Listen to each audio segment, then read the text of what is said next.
हाँ तो प्रिय विद्यार्थियों, आज हम हाइड्रोकार्बन के बारे में पढ़ेंगे। क्लास 10th का मैटर है हाइड्रोकार्बन।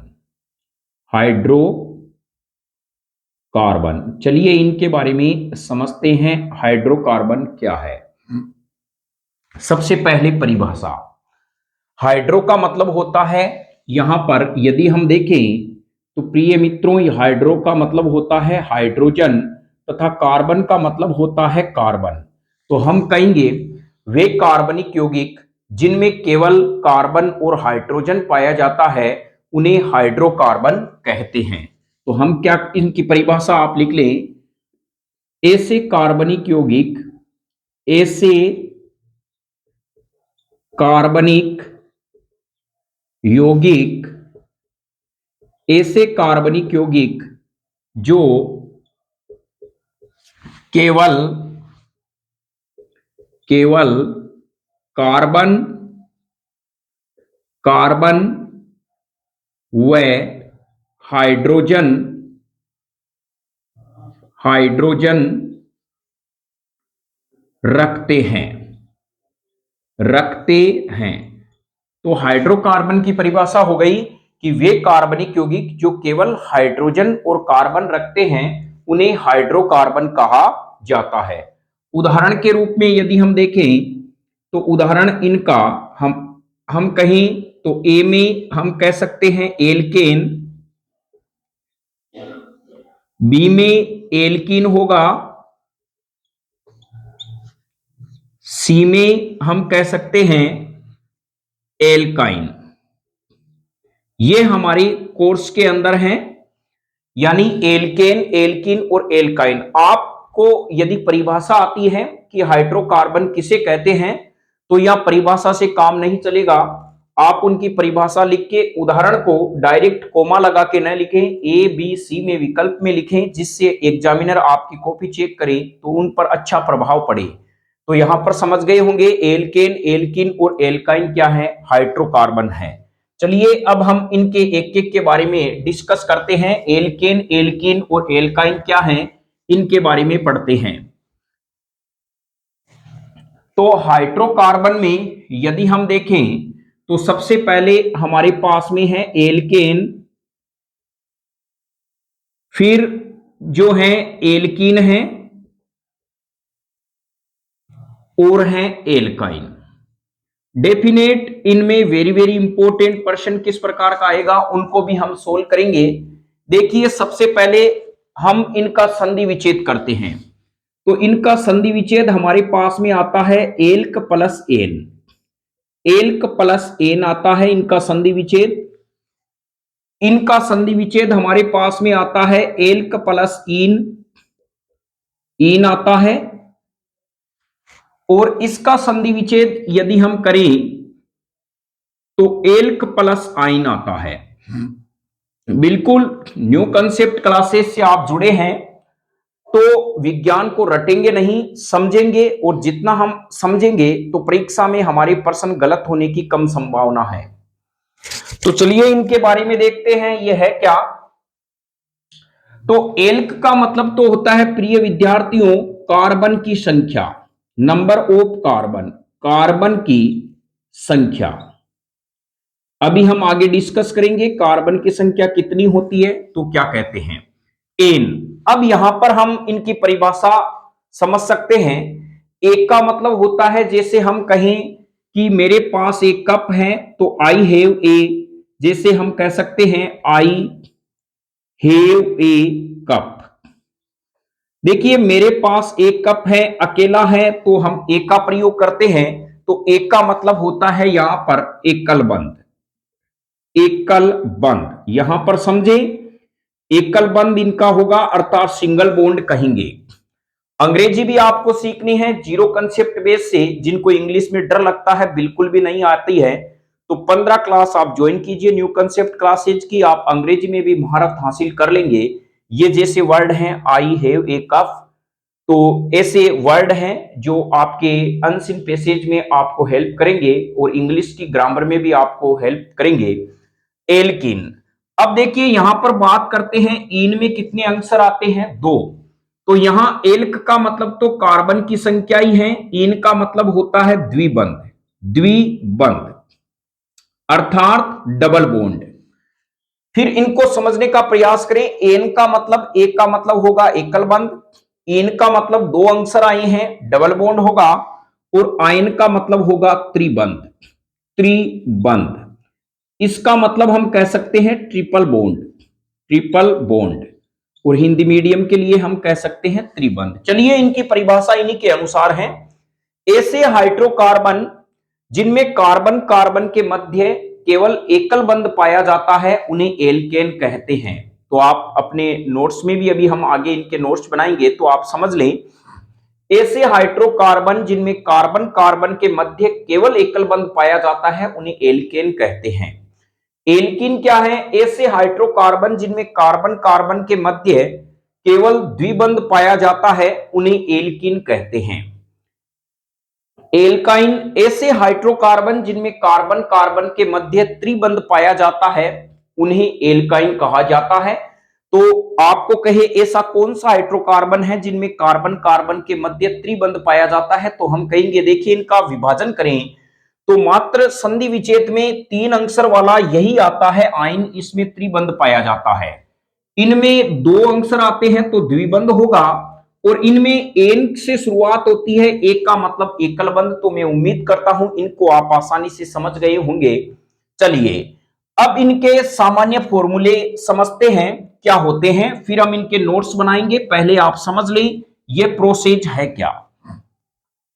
देखिए यहां पर एल्किन का फॉर्मूला याद रखें, सामान्य सूत्र पूछा जाता है परीक्षा में, CnH2n। यह आपके पास में इसका फॉर्मूला है CnH2n। n बराबर है नंबर ऑफ कार्बन की संख्या, यानी कार्बन की संख्या कितनी दी है वही हम n का मान रखेंगे। n बराबर शो करता है नंबर ऑफ कार्बन्स को। अब इनमें क्या करता है, देखिए बीच में एल्कीन आती है तो इसका फॉर्मूला आप सीधा ध्यान रखें CnH2n होगा। इनमें इधर जब हम जाएंगे तो हमें +2 करना है, इधर आएंगे तो -2 करना है। तो जब हम इसकी तरफ जाते हैं तो हमारे पास में आता है CnH2n, और यहां पे मैं लिख दूंगा +2, और इधर जब हम जाते हैं तो इसका फॉर्मूला हो जाएगा CnH2n और -2 हो जाएगा। तो मैं उम्मीद करता हूं इनके सामान्य सूत्र आप समझ गए होंगे। एल्केन श्रेणी के सामान्य सूत्र क्या है, एल्किन का सामान्य सूत्र क्या है, एल्काइन का सामान्य सूत्र क्या है।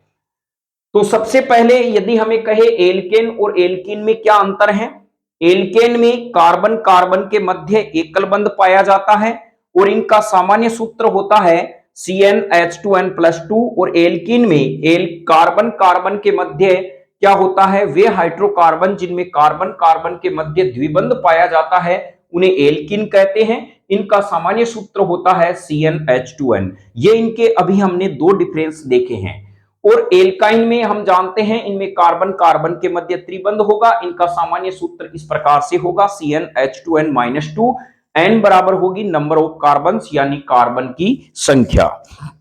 चलिए अब हम नेक्स्ट इनके एल्केन के बारे में आगे जिक्र करते हैं कि एल्केन, तो यहां पर आप इनकी परिभाषा समझ गए होंगे क्या है। तो अब नोट्स बनाना प्रारंभ कर दीजिए जिससे आपके अच्छे से नंबर आए। ध्यान रखें जब तक हम अपने हाथ से नोट्स नहीं बनाते हैं तो हमारे नंबर अच्छे आने की कम संभावना रहती है। एल्केन, एल्केन में हम कह सकते हैं ऐसे हाइड्रोकार्बन, ऐसे हाइड्रोकार्बन कार्बन जिनमें कार्बन व कार्बन के मध्य केवल एकल बंध पाया जाता है, एकल बंध पाया जाता है, एकल बंध पाया जाता है, ये क्या कहलाते हैं, एल्केन कहलाते हैं। और फिर हम कह सकते हैं एल्केन, एल्केन संतृप्त हाइड्रोकार्बन होते हैं, संतृप्त हाइड्रोकार्बन होते हैं। संतृप्त हाइड्रोकार्बन होते हैं। देखिए यहां पर हम समझ सकते हैं संतृप्त हाइड्रोकार्बन क्या होते हैं। ऐसे हाइड्रोकार्बन जिनमें कार्बन कार्बन के मध्य केवल एकल बंध होता है उन्हें संतृप्त हाइड्रोकार्बन कहते हैं। हमें पता है जब कार्बन कार्बन के मध्य एक ही बंध होगा, यानी यदि हम घर में अकेले हैं तो किससे लड़ेंगे, दीवारों से तो लड़ नहीं सकते क्योंकि सर हमारा ही फूटेगा। तो यहां पर ये संतृप्त होते हैं, यानी इनकी जैसे हम कहते हैं कि किसी भी अपनी इच्छा को तृप्त कर लेते हैं, ये संतृप्त होते हैं, बहुत ही कम क्रियाशील होते हैं कार्बन और कार्बन। यानी यह एल्केन क्या होते हैं, बहुत कम क्रियाशील होते हैं, इन्हें संतृप्त हाइड्रोकार्बन कहा जाता है क्योंकि कार्बन कार्बन के मध्य एकल बंध होता है, इनको तोड़ने के लिए बहुत अधिक ऊर्जा की आवश्यकता होती है। तो यह हम उच्च कक्षा में पढ़ेंगे। केवल संतृप्त हाइड्रोकार्बन यह समझना, ऐसे हाइड्रोकार्बन जिनमें कार्बन कार्बन के मध्य केवल एकल बंध पाया जाता है उन्हें संतृप्त हाइड्रोकार्बन कहते हैं। अब यदि हम कहें इनका सामान्य सूत्र, सामान्य सूत्र, सामान्य सूत्र क्या होता है, अभी मैंने बताया था CnH2n और +2, ये हमारे पास में क्या होता है, इसका सामान्य सूत्र होता है CnH2n+2 होता है।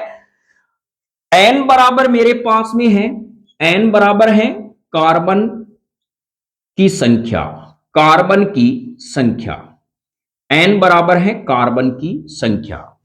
जैसे एग्जाम्पल में हम ले सकते हैं उदाहरण, मान लीजिए मैं यहां पर n बराबर 1 रखता हूं तो मेरे पास में हम कह सकते हैं C1H2 गुणा 1+2, तो यहां पर CH4 होता है।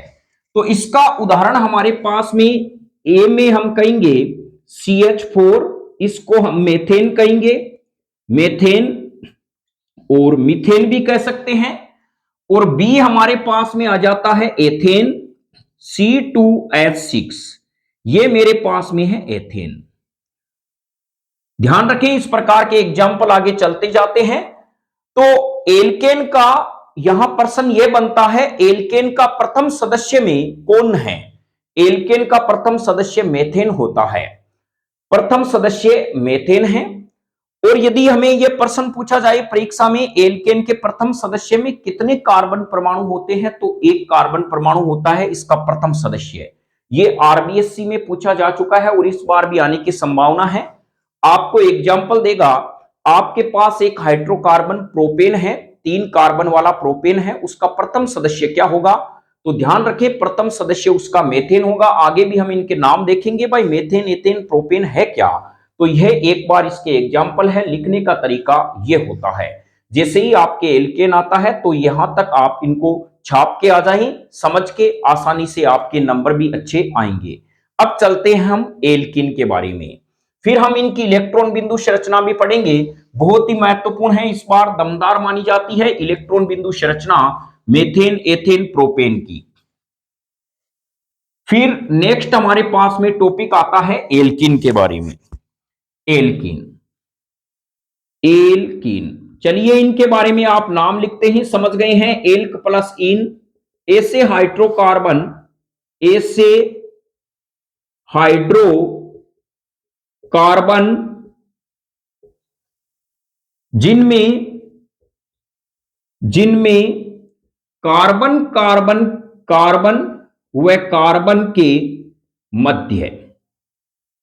मध्य द्विबंध पाया जाता है, द्विबंध पाया जाता है, द्विबंध पाया जाता है। ऐसे हाइड्रोकार्बन को क्या कहते हैं, एल्कीन कहते हैं। आगे लिखने की जरूरत है नहीं क्योंकि हम एल्कीन के बारे में लिख रहे हैं। और यह भी हमें ध्यान रखना है, यह असंतृप्त हाइड्रोकार्बन है, असंतृप्त हाइड्रोकार्बन है, असंतृप्त हाइड्रोकार्बन है, यह असंतृप्त हाइड्रोकार्बन है। यानी आपने विलयन के बारे में पढ़ा होगा प्यारे बच्चों, संतृप्त विलयन और असंतृप्त विलयन। ऐसा विलयन जिसमें विलय को और नहीं घोला जा सके, यानी ऐसा विलयन जिसमें विलय की अधिकतम मात्रा घुली हुई है, ऐसे विलयन को संतृप्त विलयन कहते हैं। और ऐसा विलयन जिसमें और विलय को घोला जा सकता है उन्हें असंतृप्त विलयन कहते हैं। तो यह रिएक्शन कर सकते हैं, यानी आगे अभिक्रिया कर सकते हैं, ये क्रियाशील होते हैं। एल्केन से क्या होते हैं, ज्यादा क्रियाशील होते हैं असंतृप्त हाइड्रोकार्बन। ऐसे हाइड्रोकार्बन जो जिनमें कार्बन कार्बन के मध्य द्विबंध पाया जाता है या त्रिबंध पाया जाता है उन्हें असंतृप्त हाइड्रोकार्बन कहते हैं। और इनका सामान्य सूत्र इनका सामान्य सूत्र होता है CnH2n। उदाहरण के बारे में देखें तो उदाहरण इसका प्रथम उदाहरण हमारे पास में होगा एथीन। ध्यान रखें एथीन का फॉर्मूला होता है CH2 डबल बॉन्ड CH2। फिर हमारे पास में दूसरा हम कह सकते हैं प्रोपीन। इसका फॉर्मूला होता है CH3CH डबल बॉन्ड CH2। ये प्रोपीन का है। प्रश्न यहां से पुटअप होता है, एल्कीन के प्रथम सदस्य में न्यूनतम कितने कार्बन होने चाहिए, 1, 2, 3 या 4?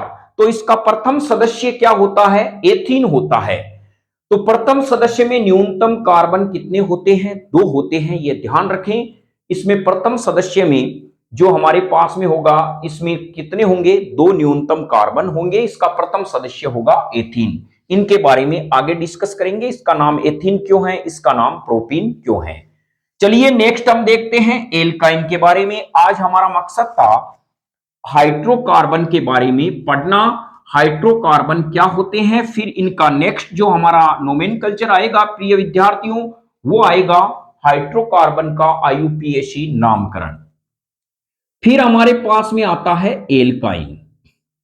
एल्काइन के बारे में है ऐसे हाइड्रोकार्बन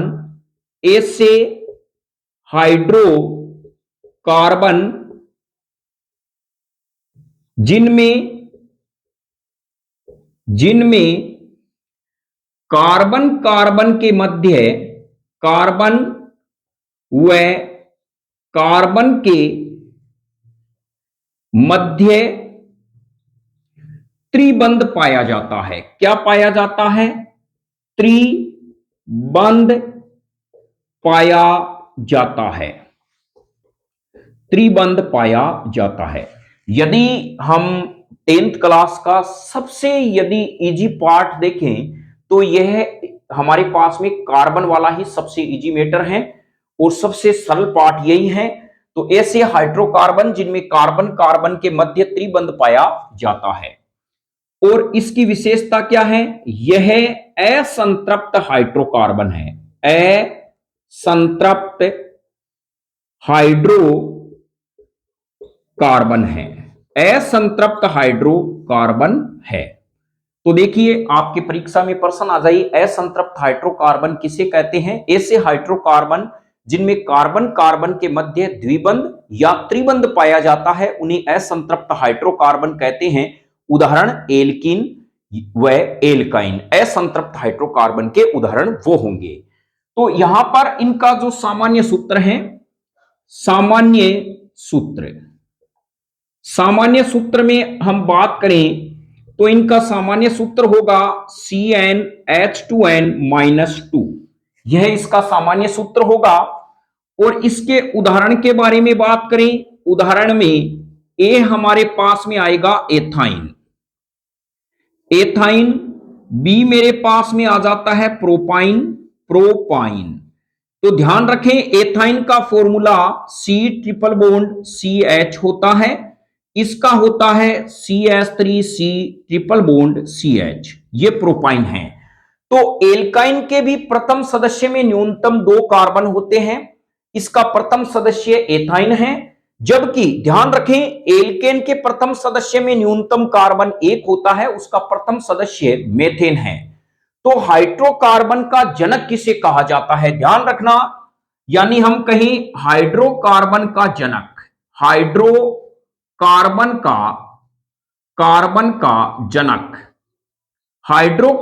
का जनक किसे कहा जाता है, तो हमारे पास में फॉर्मूला आएगा मेथेन। ध्यान रखें मेथेन से हम एथीन भी बना सकते हैं, एथाइन भी बना सकते हैं। जब उच्च कक्षा में हम इनकी अभिक्रिया पढ़ेंगे और आगे के डेरिवेटिव भी बना सकते हैं। तो हाइड्रोकार्बन का जनक है वो मेथेन कहा जाता है। मैंने पहले ही बताया है आपको, मेथेन जो है बायोगैस का मुख्य घटक है। मेथेन को निम्न ताप उच्च दाब पर संपीड़ित करने पे संपीड़ित प्राकृतिक गैस बनती है, जिसे कंप्रेस्ड नेचुरल गैस कहते हैं, जिसे सीएनजी कहते हैं। इनका वाहनों में ईंधन के रूप में प्रयोग किया जाता है। तो यह आप अपने दिमाग में ध्यान से डाल ले, बायोगैस का मुख्य घटक क्या है? मेथेन है। तो मैं उम्मीद करता हूं आज आप हाइड्रोकार्बन के बारे में समझ गए होंगे। हाइड्रोकार्बन क्या है, किस प्रकार के हैं। अगले वीडियो में हम इनके नामकरण के बारे में लेके आएंगे। जब तक आप इस चैप्टर को आसानी से समझें और पढ़ें, और इससे पहले भी जो वीडियो अपलोड किया जा चुका है, सह संयोजक बंध क्या है, कार्बन की विशेषता क्या है, इलेक्ट्रॉन बिंदु संरचना क्या है, उनको जब आप पढ़ेंगे तो मैं उम्मीद करता हूं कि आप जो केमिस्ट्री के 5 पार्ट हैं आपके, उनमें आप पूरे के पूरे मार्क्स लेके आएंगे। जय हिंद, वंदे मातरम।